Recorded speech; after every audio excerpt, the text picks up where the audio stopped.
a wall of vintage TVs, my visuals, tube lighting, and some retro props. This was my vision for last week's photo shoot. It all came together in this incredible studio.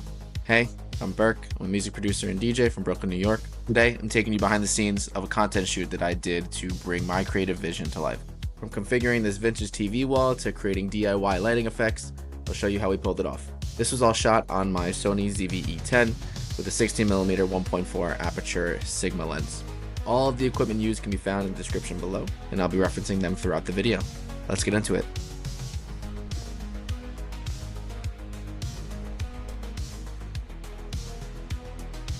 Finding the right location was key. I spent a few days going through websites like Peerspace and Gigster. I wasn't really finding what I wanted. Once I saw this one with the TV walls, I was like, this one is just perfect. It was also only 10 minutes from my apartment, so I was like, we gotta do this immediately. Everything there, from the lighting to the retro props, that aligned with exactly with what I wanted to do. Plus just the general analog look and feel of that studio was perfect for what I was going for.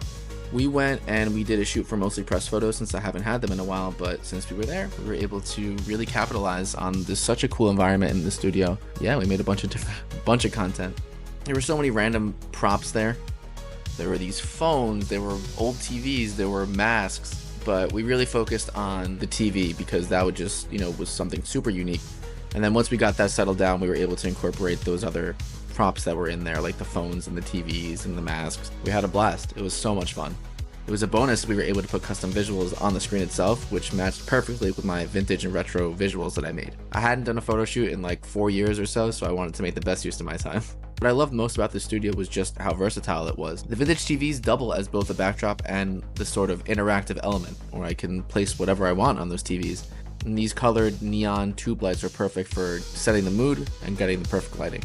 For anyone looking to book a space like this, I recommend planning ahead. I made a list and packed everything that we needed, all the props, all the equipment, way ahead of time. So as soon as I walked in the door, I was able to make the most of my time. I only rented it for 2 hours, so as soon as I got there, we were ready to go. The TV wall here became the star of the show. I prepared custom animations in advance, and these are my visuals that you see on the screens at my shows, and they have a mix of VHS elements, glitches, and overlays that represent my brand. I was able to loop these visuals on my computer screen through QuickTime Player, and then I just streamed them through AirPlay to the streaming stick that was hooked up to all the TVs at the studio. It was a fantastic setup, really just creative idea from the studio head. I made these visuals in Adobe Premiere and After Effects, and then after shooting them on the TVs, I put this into CapCut, threw some filters on it, and this is how they came out. As for editing the photos, I edited these myself in Lightroom. I'm not an expert by any means in terms of animation or visual effects or photography.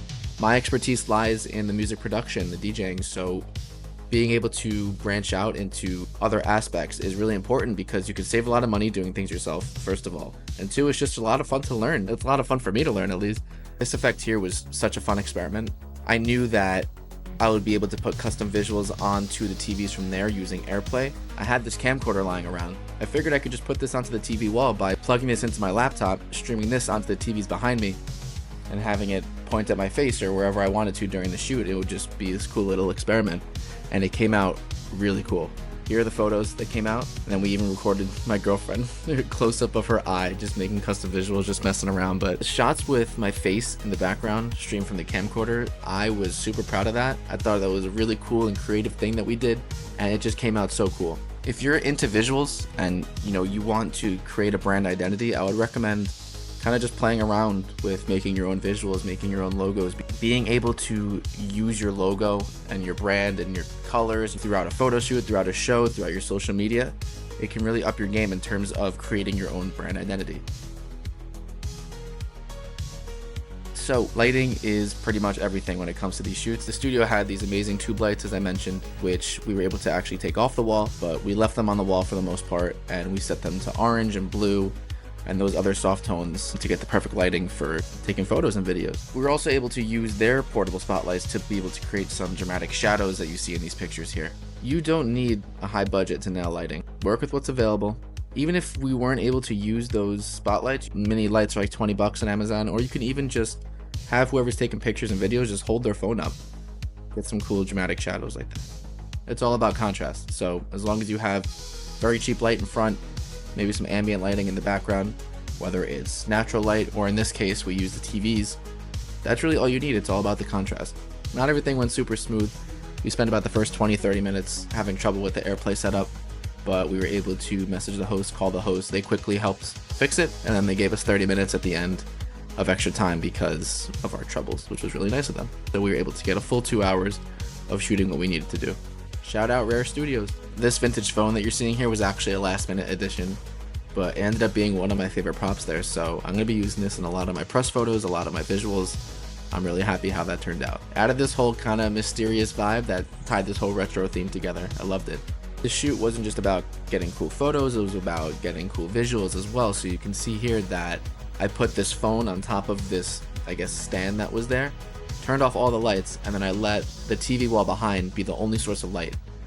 And looking here, it kind of looks like a movie, and it's really, really cool. And I'm gonna put these as my visuals for my next show. And it's cool to see how I made my own visuals by creating the visuals themselves, and then also putting them on the TV wall and then recording that again. So there's a lot of layers at play here. I just know that when I see that on the big screen behind me at my next show, it's just gonna be really cool, and I think it came out great. I really just love the whole retro feel, and they're more than just kind of an aesthetic. They're a way to connect with nostalgia and creativity in a way that feels authentic to me. Every project like this reminds me why I love being a creative. It's not always about having the best gear out there, the biggest team. It's about making the most and letting your ideas shine. I love the static and the texture that VHS brings for whether visuals or photos or what have you. The creative direction for these visuals was heavily involved with nostalgia. Watching VHS as a kid, kind of a callback to the simplicity of life back when technology was really starting to boom. But before all this interconnectedness with social media, don't get me wrong, social media is great, but there was something just so calming back then of just not being readily available at any given moment. So I think that had a big influence on when I chose this whole nostalgic VHS retro feel for my brand identity. Thanks for watching. What'd you think of this shoot? Drop your thoughts in the comment, like, share, comment, subscribe. Really appreciate you all. This was a really fun project. I'm looking forward to a bunch more now that I have this equipment. I invested a lot of time into researching and then a decent amount of money into the Sony ZV-E10 with this lens. And I'm just really stoked on how this content's coming out. I'm really stoked on how the photo shoot came out and the visuals. Being able to kind of create this professional content wherever I go with this camera, it's really opening up a lot of doors for me creatively. You can make professional quality content even though it's not your area of expertise. There's YouTube, there's Google, there's so many free resources where you can get information on how to do things yourself, because being able to do everything yourself not only expands your expertise into other fields, also saves you a ton of money being able to do things yourself. So being able to invest the right money and time into certain areas can just boost you so much in the creative aspect.